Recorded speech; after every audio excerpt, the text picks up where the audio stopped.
Canada is part of the Paris Accord, which dictates the greenhouse gas emission targets or reductions by 2050. And in 2030 is when the building sector is supposed to be building new buildings to net zero energy ready, which means the houses, they are built and designed to be able to run fully on renewable energy. If you have a house where you can't put geothermal in the future and you can't put solar, 10 years from now, is it going to be as saleable as the house that you can do all those things, right? So that means that every existing home will have to either bring that up to speed before they sell. Something's going to happen, and we're not too sure how that's going to roll out. So we thought that we should offer a different case study, a different approach to making an existing home carbon neutral, but without destroying it. Like in this neighborhood, to send all those houses to landfill, to bring them up to net zero energy ready. That would be a huge disaster. It's the older homes in our housing stock that have the largest greenhouse gas emissions. They're still going to be standing 40 and 50 years from now, so it's very important that we find ways to reduce the operational emissions of those homes. The net zero ready proposal for the target of 2030 is pushing the envelope pretty far in a short period of time. You know, there's a lot of unknowns and misinformation out there. The renovation industry is much different than the new homes industry, where you're starting with a blank slate. So it's certainly a tricky task to do a deep energy retrofit. Definitely seemed a little bit daunting at first. I think case studies like this are what helps push the industry forward. Why did I do it? I think because nobody else would. So what I'd like to do with this house is to make it net zero energy for the least amount of money as we can and the least amount of disruption as we can. First, I'll address one of the biggest energy loss in the house, which is air leakage. And we will use a technology called aerobarrier to do that. And then the second is we will disconnect the gas and offload the entire load of the house, so heating, cooling, and hot water, to a ground source heat pump system. We're hoping that by doing that, we'll have enough roof space to install a solar system that'll be able to generate all the energy required to run the house in its entirety. It hasn't been done much, and the fact that it's inner city and there's houses, like there's neighbors everywhere, that's the piece that people are a little worried about. Most groups out there go a different approach to get to the same outcome. I'm trying what we call an active approach, and most have used what they call a passive approach, so insulation versus mechanical systems. So adding all the insulation to the house to get to the same outcome was adding, you know, I think it was 6 inches of styrofoam on the outside of the walls, and then 4 inches down the foundation. And then they would increase our service entrance. They would put in an air source heat pump instead of the geo. I'm not sure if they were planning on putting secondary heating or not, but ultimately we would have had to account for that. And then putting an air source heat pump hot water tank instead of what we currently have. And all that would not have matched the solar. We would have needed more solar. The initial plan was to build a new house. We ran into a big market shortage. And so a house that was costing me $545,000 in 2020 ended up costing me an extra $70,000 in 2022, which we did not have budget for. So then we changed and we said, okay, well, let's just buy an existing home and do the same thing. So that's how we landed the existing context. It wasn't planned from the beginning. So basically it's the same price a house, but you know, quite a bit more square footage, a much bigger lot. It worked better for our lives and our family. When we started this whole process with the realtor, well, first we had to educate the realtor. The challenges were new to me because it's the first time I've done this, because we had to find sort of the needle in the haystack. It became a little more structural in the sense that it had to allow for the ground load, have the correct roofing for solar panels, things along those lines. So there's a little more depth to it than just finding a regular house. I see we're good. We looked at 85 different houses. We were looking for a certain kind of lot and a certain kind of roof pitch. And so that eliminated a whole lot of houses. We were left with 8 houses at the end. that we thought would work for a project. And then 4 out of those actually were also good for our lifestyle. My husband and I, and we also have 2 teenagers. And in the end, the one we currently have was probably 1 out of 2 that this was an actual possibility. Well, the big thing is working with a client that's knowledgeable or has the contacts with the people who are knowledgeable. And in this case, thankfully, these guys were in the business already as opposed to just a green consumer. When we actually found the house, we had to put an offer down. And in the offer, we actually had a condition of net zero energy. You know, we don't see that very often. And we had the weirdest inspection. Well, normally a home inspection, you have the home inspector. I mean, that's it really. We had four trades on site that day. And then yes, all of a sudden you've got a guy flying his little drone around the house and measuring the roof and taking pictures of it, and a whole bunch of geothermal guys outside trying to figure out if they can get their truck in there and drill holes and stuff. So I was actually more curious as to what the neighbors thought was going on as opposed to anything else. But yeah, it was definitely a little more intensive than your regular home inspection. And then I was doing all this, and I had to compile all that information within about a 2-week window to see if we could actually meet our target before we lifted conditions. The interesting thing that came up though was that you can actually get a home renovation mortgage, which will actually pay for a big chunk, if not all of your geothermal, solar, etc., depending on how it's structured and your finance and things like that. So working with the homeowner, the solar people, aerial barrier, the geothermal guys, and then tying that into the mortgage as well, I think is imperative. And I think going forward, trying to amortize that is sort of imperative as well, because it's a big initial cash outlay. We will be funding the large portion of the project through the mortgage.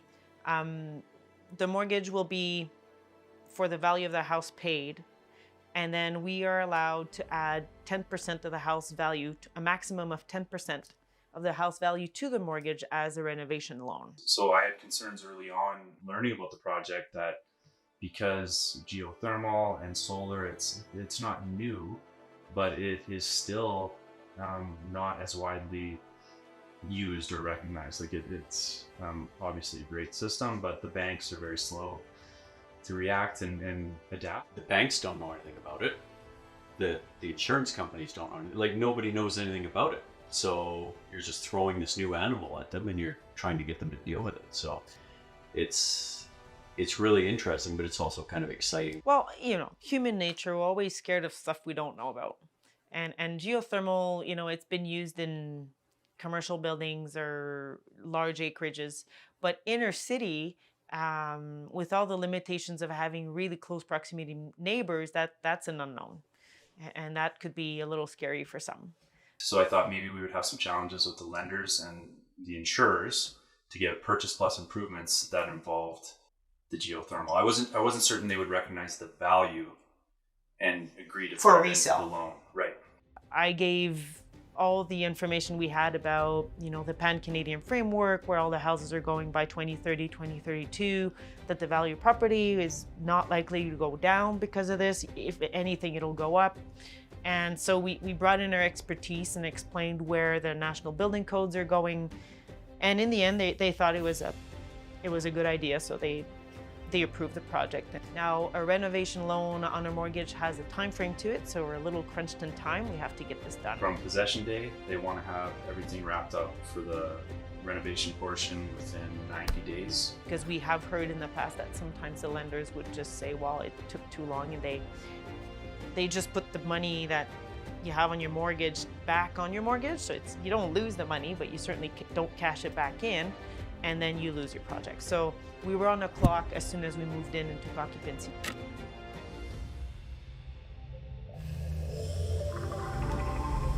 In order to reduce the energy losses as much as I can without demo, I have to address air leakage. Because it is kind of the low-hanging fruit when we lose energy or heating in winter. On average, a Canadian house loses anywhere between 30 and 40% of energy through air leak only. Only the heating portion, 30 to 40% of that portion would just be lost by Airdrie carrying all that warm air outside. So you're going to say, okay, well, why would I have holes in my house? Because if I'd had holes, I'd have water leaks. Well, the holes we're talking about are actually not things that you can see with your eye. They're holes that are really tiny, that are between hard materials. So at the bottom of your walls, for example, or around your windows, or if you have pot lights at your ceiling, like you're not looking for a hole that's big. You're looking for thousands of little tiny holes. So the first thing we're going to do is install Aero Barrier. Aero Barrier is a product that will allow us to drop the air leakage rate in the house without any demolition. And Aero Barrier is currently the only way that we can reduce the air leakage of a house without any demolition. So instead of using a caulking gun to put sealant down, we pressurize the building. There's a blower door that's being installed downstairs. The blower door is a big fan, so it's just a fan that takes air from outside and pushes it inside the house. So by pushing or forcing air into the house, the house is going to want to blow up to the outside. And by doing so, the air in the house will try to escape. The sealant is like a low VOC paint. It's just when it hits an opening in the shell of the building, there's a velocity change and it sticks to itself. It's very, very, very fine. So that's why Aero Barrier can seal up to a hairline. So we kind of just let physics do its thing, and it's not going to leave any residue around the area either. It's simply going to seal the hole. So the house looks like an episode of Dexter on TV because we had to protect all the horizontal surfaces for deposits so that when we turn off the system, then everything falls to the ground. Once everything is installed and they start a computerized installation, it kind of just monitors the house and tells how much sealant needs to go in the house and how much pressure the blower door has to push into the house. And then we wait. And then we watch this live graph. You'll see the graph of the air leakage rate go down. And then once that's completed and we plateaued, because every house will plateau at some point, then the blower door comes off. We open up all the windows so that we can vent the house from the sealant. The sealant is not toxic to the environment, so it's okay to let it vent. And within about 45 minutes, then we're inside the house taking all the plastic off. Even if it gets on stuff, it doesn't damage anything. It could be sticky per my hands, but a little bit of water or solution for that, we'll get it all off very easily. When we started the test, the initial test before the seal was at 4.4 air changes per hour. We were aiming for 1.5 air changes per hour. When we're completely done, we are now at 2.5 air changes per hour. So not as low as we wanted, but still half of what it was initially. In an ideal world, we should have done an Aero Barrier last, after all the rest of the work would have been done, after the solar conduit would have been in, after we cored the foundation, all that good stuff. That said, we installed Aero Barrier before we moved in because there was no furniture in the house. Our Microgeneration Act in Alberta, it allows you to connect to the grid. It requires the wire owner to connect you. It requires the retailer to pay you at least the retail rate for the energy. The policy stated that if I'm generating and using it internally, they're not measuring it because it stays in the house and feeds my lights and computers and whatever. And so the value in the house is the retail price plus transmission plus the variable portion of distribution plus the local access fee. We talk about the magic of solar, that's the magic. You know, it's physics and chemistry and all that sort of thing, the actual bit of it. But the magic is watching the meter run backwards. Not knowing necessarily what the price of natural gas is going to be or the price of electricity is going to be, 5 years out, 10 years out, making some reasonable assumptions, it works. I think that's the key message. It's not so much an ROI anymore. It's a resiliency thing. To me, that's the value. It's not so much a monetary, it's a financial gain. It's really, the certainty and being able to manage better my utility bills. Calgary is known to be one of 3 of the sunniest cities in the country. As a location for solar is fantastic. A solar array that's 1 kilowatt facing south, that system will produce about 1,300 kilowatt hours a year. If you look at places where there's lots of solar, Berlin is about 840 kilowatt hours per year. Tokyo is about 880. Vancouver's 1100. Calgary is actually better than Miami and better than Rio de Janeiro. What I struggle with is people, we're too far north and we have winter. Solar works better when it's cold. It's a semiconductor. So on a minus 40 degree day, if we've got good sun, my solar module will actually produce 20% more energy than it will on a plus 25 degree day. The day's short, yes. So we're not going to get as much on that cold winter day as we would on a long summer day. Because it's grid tied, it doesn't really matter when we produce the energy. We just produce it, on the nice sunny days. And some days, if it's covered in snow, it's not going to work. But the comparison between the cleared module and the not cleared module at typical roof angles is like 2 to 4% difference in production. Calgary's nice too because we have Chinooks. So we're going to have great winter days. It's a dark surface. It warms up and the snow slides off because most homes will have enough room to get enough solar on to offset your energy needs. We're hoping to have enough roof surface to install an array that will be large enough to produce all our electrical needs in the house, including heating, hot water, and cooling. Obviously, we've got some different orientation, so it's not a perfect roof. So the roof of our house is less than optimal for solar installation simply because it's a hip roof. So a hip roof is a roof that has a slope on each side. So a gable roof has 2 sides and a hip roof has minimum 4 sides. And because when they install the solar panels are rectangle, right? If you're trying to install them on a triangle surface, you have a lot of lost surface to generate with. So the area of the roof is smaller on a hip roof than a gable roof. It's not a full south-facing roof. It's a hip. So I have, north, east, west, and south. I probably needed more panels on this roof than if I would have a full south-facing roof. For new homes, it'd be really interesting to have, architectural controls in new neighborhoods allow for different types of roof pitches depending on the lot that the house is being built on. Simply because if we can fit the type of roof per different lot orientations, then it means that in the future, when the homeowners want to renovate their homes, they already have a more perfect roof to consider as solar energy. So when we're in the inner city, we can use the utility grid as a storage mechanism. So the electricity that I overproduce gets sent back to the utility grid, which is credited on our utility bill. And then in winter, I can use those credits that are prepaid electricity basically and apply them to my account in winter when I use more electricity. So net zero energy just means that we generate as much energy as we use, and off-grid or grid tie determines if you have a battery pack or not. In your opinion, other than warranties, how long do modules last really until you really just have to replace them? Probably in the 30 to 40 year range. I know of a module that's been up for 30 to 40 years on a mountaintop in Kananaskis, where they developed the first commercial module about 65 years ago, I think it was. So, that's kind of where we're at as for how old they are. It's existing, people know how it works, people know how to make it, we're getting better and better. So they've come a long way.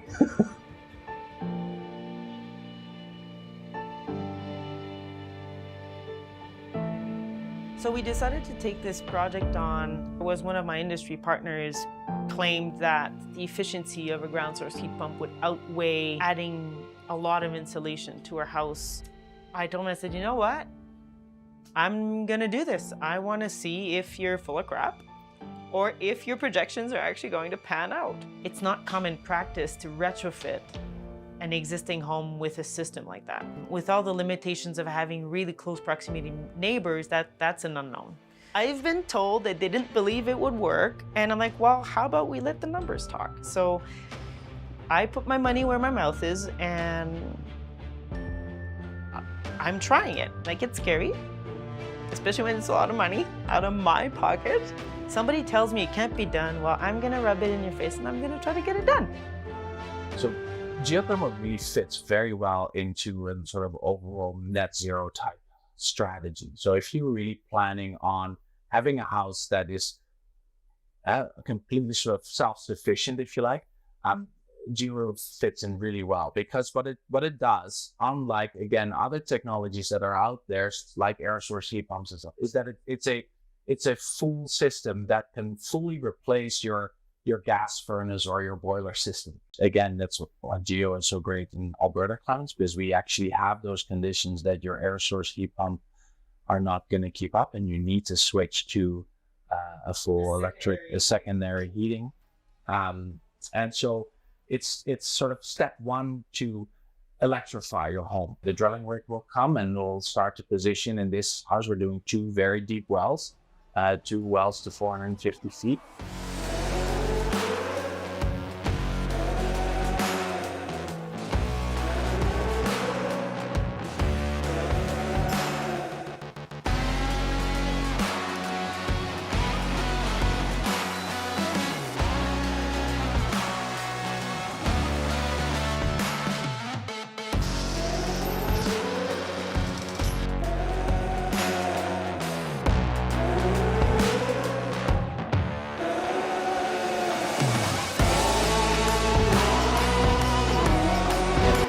So they're drilling the first borehole. We're about a day in. All of a sudden we have a whole lot of water coming out of that first borehole. A lot of water, 40 feet geyser water. And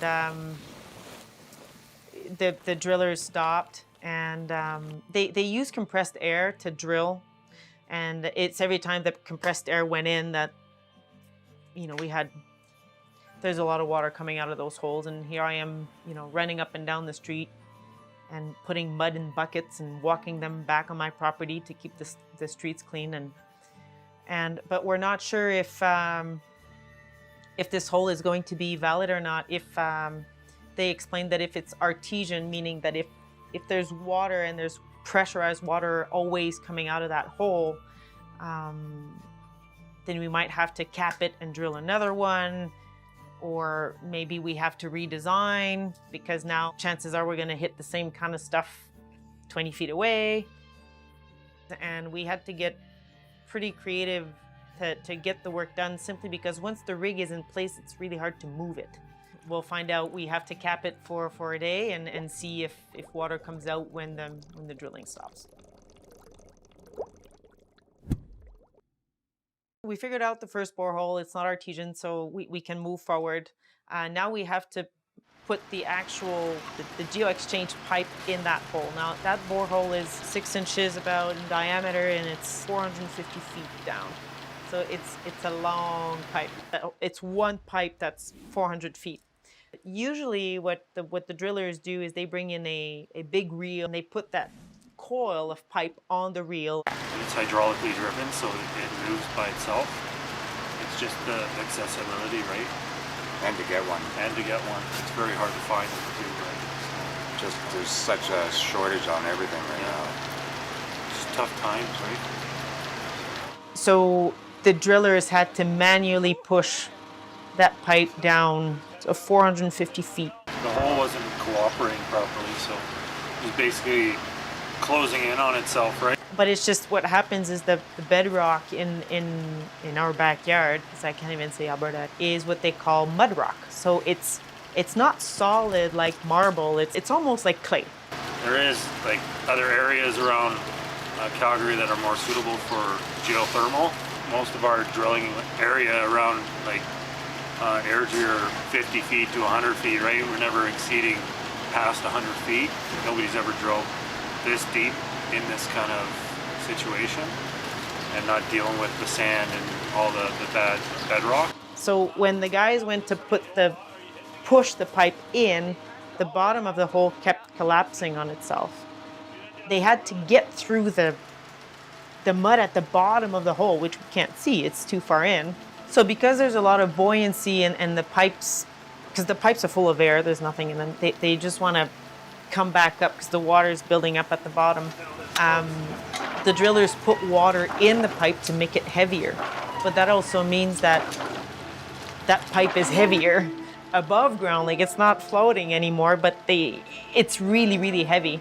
So they brought in more guys. They started with a team of 4, and then they were a team of 9. So it was, it's quite interesting to see all those guys built like firefighters. There's 9 of them pushing a pipe in that 6-inch hole, and they're struggling. It's intense. And When they tried pushing the pipe down, I mean, ultimately they couldn't get it further than 375. And, you know, water everywhere, and 9 guys pushing, and it wasn't working. Well, you know, at that point in time, you're like, okay, well, you always have to be ready for the worst, because this is, it's just money in the end. But, you know, I'm headed towards a super expensive bill that I actually can't pay. You know, I keep my cool because it doesn't serve me to panic, but there was a lot of stuff going on in my brain, and I'm at a loss. I couldn't do anything about it. All I could do is just call the engineering team and say, what can we do? What are our options? So I get on the phone and I call my engineer, and he's not picking up. But anyways. What are you feeling at that moment? And there I was thinking, okay, I'm on a deadline for my fund release, and I might not get enough of that fund release to pay the bill if this doesn't pull through.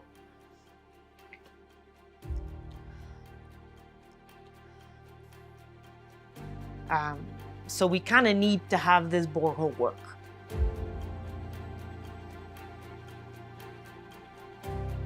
The next morning, I get a call from the engineering, and we had a shortage with the pipe size that we needed.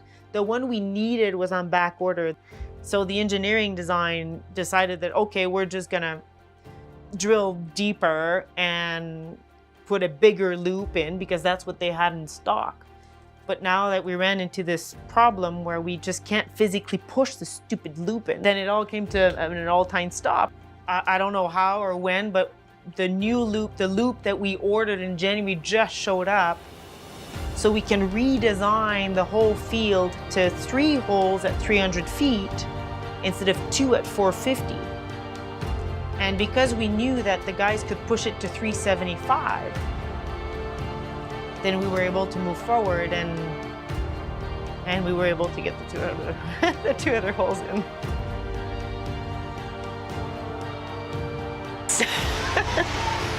Well, it's part of being a pioneer. Industry is very, very intrigued to see net zero energy being possible, because this is a game changer for all the land developers. It's pretty difficult just to say to somebody, we've got solar panels are worth X.